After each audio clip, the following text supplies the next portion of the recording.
Assalamualaikum warahmatullahi wabarakatuh.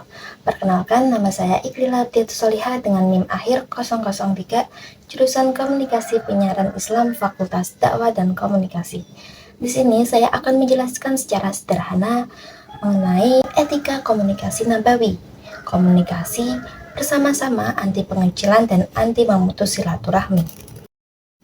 Komunikasi nabawi adalah cara Nabi Muhammad SAW berkomunikasi yang pada intinya menggunakan perkataan yang jujur, lembut, tegas, pada kebatilan, penuh empati, dan menyesuaikan cara berbicara dengan siapapun yang diajak bicara.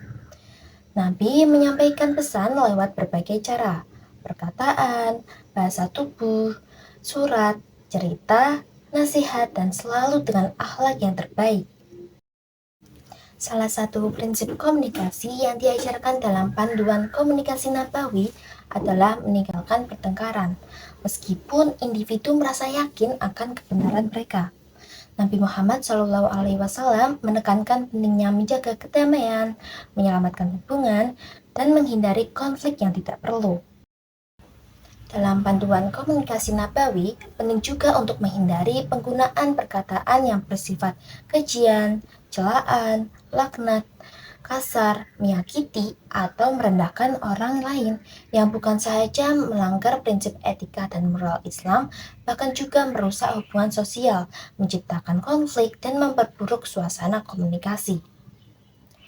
Seorang mukmin itu bukanlah orang yang suka mencela, suka melaknat, dan suka berperilaku keji, dan suka berkata kasar. Hadis riwayat Al-Tirmizi. Islam melarang keras mengucilkan sesama saudaranya. Hal itu terdapat hadis yang menerangkan, Wa'in Jubair bin Mut'im radhiyallahu anhu qala Rasulullah sallallahu alaihi wasallam la yadkhulul jannata qati'u yabni qati'ur rahim muttafaqun alaih. Dari Jubair bin Awam, ia berkata bahwa Rasulullah sallallahu alaihi wasallam bersabda, tidak akan masuk surga orang yang memutus silaturahmi. Hadis riwayat Bukhari nomor 2984 dan Muslim nomor 2556. Ancaman Nabi Shallallahu Alaihi Wasallam bahwasanya tidak akan masuk surga bagi orang yang memutus hubungan kekerabatan, menunjukkan bahwa memutus hubungan kekerabatan silaturahmi termasuk dosa besar karena terdapat ancaman langsung, yakni tidak akan masuk surga. Hal ini menegaskan pentingnya memelihara hubungan sosial dan menolak sikap memutus silaturahmi yang berujung pada pengucilan. Lantas, bagaimana jika seorang muslim memutus silaturahmi karena terlanjur sakit hati? Jika sakit hatinya berat, seseorang boleh mengambil jarak sementara untuk menenangkan diri. Namun, ada beberapa syaratnya, yaitu tidak memblokir total komunikasi dengan saudaranya, tidak memutus komunikasi selamanya, dan tidak menghapus hubungan yang enggan berdamai. Islam membolehkan menjaga jarak yang membuat hati aman, tetapi bukan memutus hubungan sepenuhnya.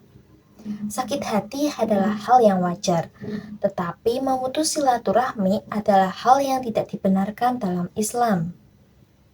Seorang muslim boleh mengambil jarak sementara untuk menenangkan hati, menenangkan pikiran, tetapi tetap jaga hubungan minimal agar tidak termasuk memutus tali silaturahmi.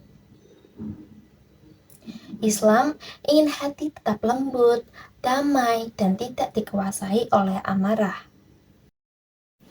Islam juga melarang adanya pengucilan, sebagaimana ditegaskan dalam hadis Hadasana Muhammad bin Abdullah bin Numair, Hadasana Abu Muawiyah, wa waqi'u an Amashi an Syaqiqi an Abdullah qala Rasulullah sallallahu alaihi wasallam, idza kuntum salasatan fala yatajasani duna sahibihi fa inna dzalika telah diceritakan secara turun-temurun dari Syaqi dari Abdullah, dia berkata, Rasulullah Shallallahu Alaihi Wasallam bersabda, jika kalian bertiga, maka janganlah dua orang dari kalian berbisik tanpa menyertakan orang ketiga, sebab hal itu akan membuatnya sedih.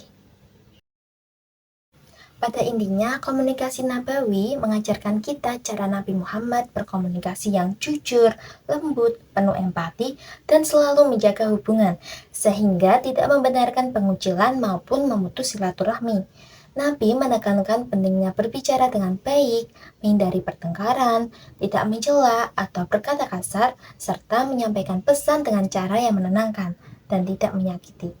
Karena itu, meskipun seseorang sedang sakit hati, Islam hanya membolehkan mengambil jarak sementara, bukan memutus hubungan sepenuhnya. Hadis Nabi juga melarang perilaku yang membuat orang tersisih, seperti berbisik berdua di depan orang ketiga, menunjukkan bahwa komunikasi dalam Islam harus selalu menjaga kebersamaan dan perasaan semua pihak. Sekian penjelasan sederhana yang dapat saya sampaikan. Semoga penjelasan sederhana saya dapat dimengerti oleh semua pihak. Wassalamualaikum warahmatullahi wabarakatuh.